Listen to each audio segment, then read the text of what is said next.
ନାରୀକୁ ଗୁରୁତ୍ୱପୂର୍ଣ୍ଣ କୁମ୍ଭ ଓ ପୁରୁଷକୁ ଜଳନ୍ତା ଅଙ୍ଗାର ସହିତ ତୁଳନା କରାଯାଏ।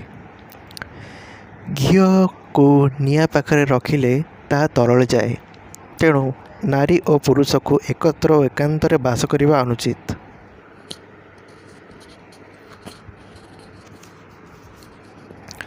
ବୁଦ୍ଧିମାନ ବ୍ୟକ୍ତି ଗୋଟିଏ ପାଦ ପୂର୍ବ ସ୍ଥାନରେ ରଖି ଅନ୍ୟ ପାଦଟିକୁ ଆଗକୁ ବଢ଼ାଇଥାଏ। ସେହିପରି ଅନ୍ୟ ଆଶ୍ରୟରେ ସ୍ଥାନ ନ ଦେଖି ପୂର୍ବ ଆଶ୍ରିତ ସ୍ଥାନକୁ ତ୍ୟାଗ କରିବା ଅନୁଚିତ। ଯେ ଏପରି କରେ ସେ ନିଶ୍ଚିତ ସମସ୍ୟାର ସମ୍ମୁଖୀନ ହୋଇଥାଏ। ମଣିଷର ଚିନ୍ତା, ବସ୍ତ୍ରର ଖରା, ନାରୀର ବୈଧବ୍ୟ ଓ ଅଶ୍ୱର ବନ୍ଧନକୁ ଜ୍ୱରର ସହିତ ତୁଳନା କରାଯାଏ। କାରଣ ଚିନ୍ତା ଦ୍ୱାରା ମଣିଷର, ଖରା ଦ୍ୱାରା ବସ୍ତ୍ରର, ସ୍ୱାମୀର ମୃତ୍ୟୁ ଦ୍ୱାରା ନାରୀର ଓ ବନ୍ଧନ ଦ୍ୱାରା ଅଶ୍ୱର କ୍ଷତି ଘଟିଥାଏ।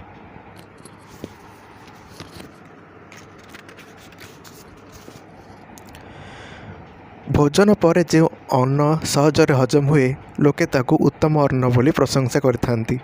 ସେହିପରି ଯୌବନ ଅତିକ୍ରମ କରିଥିବା ପତ୍ନୀ, ଯୁଦ୍ଧରେ ବିଜୟ ପ୍ରାପ୍ତ କରିଥିବା ବୀର, କୃଷି କ୍ଷେତ୍ରରୁ ଆସି ଘରେ ସୁରକ୍ଷିତ ହୋଇ ପାରିଥିବା ଶସ୍ୟକୁ ସମସ୍ତେ ପ୍ରଶଂସା କରିଥାନ୍ତି।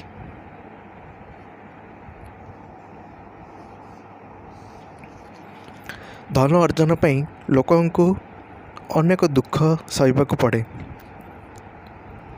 ଧନ କ୍ଷୟ ହେଲେ ମନରେ ତତୋধিକ ଦୁଃଖ ଜାତ ହୁଏ। ଧନର ମାତ୍ରା ଅଧିକ ହେଲେ ମନରେ ଗର୍ବ ଆସେ। ତେଣୁ ଯାହାକୁ ପାଇବାରେ, ସଞ୍ଚୟ କରିବାରେ ଓ ହରାଇବାରେ ଦୁଃଖ ସହିବାକୁ ପଡ଼େ, ସେହି ଅର୍ଥରୁ କେବେ ହେଲେ ସୁଖ ମିଳେ ନାହିଁ। ବିନ୍ଦୁ ବିନ୍ଦୁ ଜଳ ସଞ୍ଚିତ ହୋଇ କଳସୀଟି ପୂର୍ଣ୍ଣ କୁମ୍ଭ ହୋଇଥାଏ।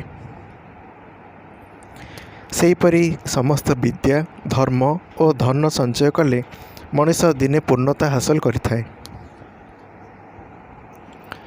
ଜଳରେ ଅଳ୍ପ ଟିକିଏ ତେଲ ପକାଇଲେ ତାହା ଆପେ ଆପେ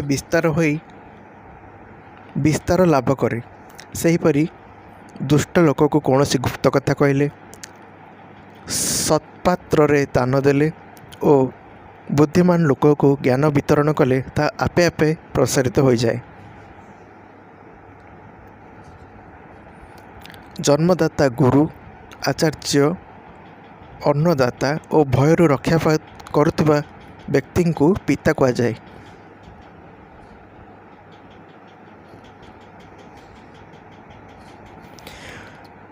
ଭୃତ୍ୟକୁ କୌଣସି କାର୍ଯ୍ୟରେ ନିୟୋଜିତ କରି ତାର ନିଷ୍ଠାପରତା ଜାଣିବା ଉଚିତ।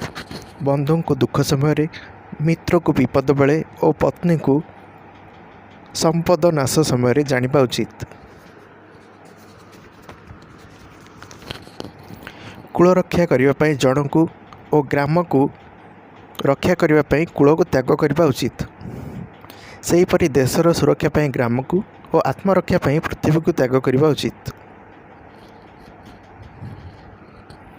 ଚୋରଠାରେ ଦୟା ଧର୍ମ କିଛି ନଥାଏ। ଦୁଷ୍ଟ ଲୋକ କାହାକୁ କ୍ଷମା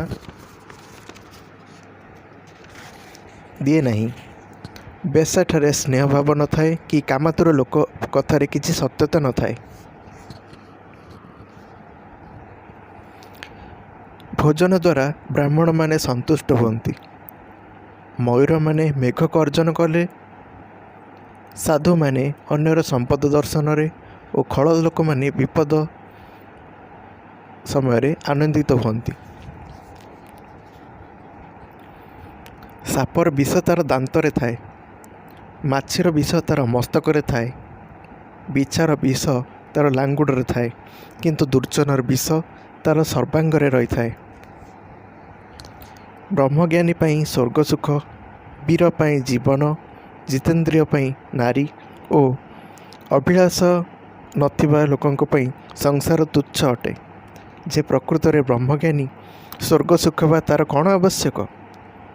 ବୀର ନିକଟରେ ତାର ଜୀବନ ମୂଲ୍ୟହୀନ। ଯେ ବୀର ସେ ମରେ ଅଥବା ମାରେ। ଆପଣାର ଜୀବନ ପାଇଁ ଶତ୍ରୁର ଶରଣାପନ୍ନ ହୁଏ ନାହିଁ। ଇନ୍ଦ୍ରିୟ ଗଣକୁ ଜୟ କରିଥିବା ବ୍ୟକ୍ତିଙ୍କୁ ନାରୀର ସୌନ୍ଦର୍ଯ୍ୟ ଆକର୍ଷଣ କରିପାରେ ନାହିଁ। ସେହିପରି କାମନା ରହିତ ବ୍ୟକ୍ତି ପାଇଁ ସଂସାର ମୂଲ୍ୟହୀନ ଅଟେ। ଯେ ପର୍ଯ୍ୟନ୍ତ ଭୟ ଆସିନାହିଁ ସେ ପର୍ଯ୍ୟନ୍ତ ମନୁଷ୍ୟ ଭୟର ଭୟାବହତାକୁ ବିଚାର କରିବା ଉଚିତ। କିନ୍ତୁ ଭୟାନକ ପରିସ୍ଥିତି ସୃଷ୍ଟି ହେଲେ କାତର ନ ହୋଇ ସାହସର ସହିତ ତାର ସମ୍ମୁଖୀନ ହେବା ଉଚିତ। ଖଳ ଲୋକମାନଙ୍କର ସଙ୍ଗ ପରିତ୍ୟାଗ କରିବା ଉଚିତ। ସାଧୁ ଲୋକମାନଙ୍କ ସହିତ ନିରନ୍ତର ସମ୍ପର୍କ ରଖିବା ଉଚିତ। ଦିନରାତି ପୁଣ୍ୟ କାର୍ଯ୍ୟ କରିବା ଉଚିତ। ଅନିତ୍ୟ ସଂସାରରେ ରହି ସର୍ବଦା ନିତ୍ୟ ଅର୍ଥାତ୍ ଯାହା ଶାଶ୍ୱତ ବା ଚିରନ୍ତନ ସେହି ବିଷୟ ପ୍ରତି ଧ୍ୟାନ ଦେବା ଉଚିତ।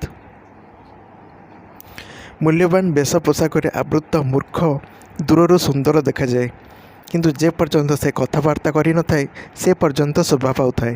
ମାତ୍ର ଥରେ କହିବାକୁ ଆରମ୍ଭ କଲେ ମୂର୍ଖତା ଜଣାପଡ଼େ ଓ ସେ ନିନ୍ଦିତ ହୁଏ।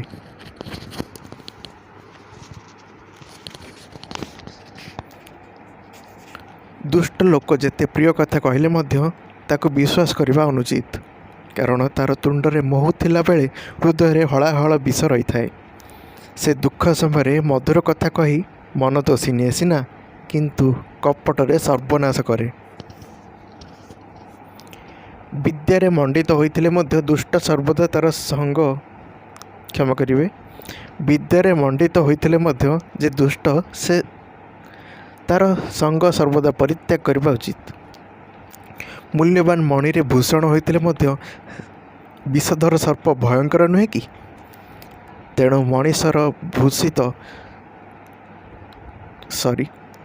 ମଣିରେ ଭୂଷିତ ସର୍ପ ପରି ପଣ୍ଡିତ ଦୁର୍ଜନ ଠାରୁ ଦୂରେଇ ରହିବା ବୁଦ୍ଧିମାନର କାମ।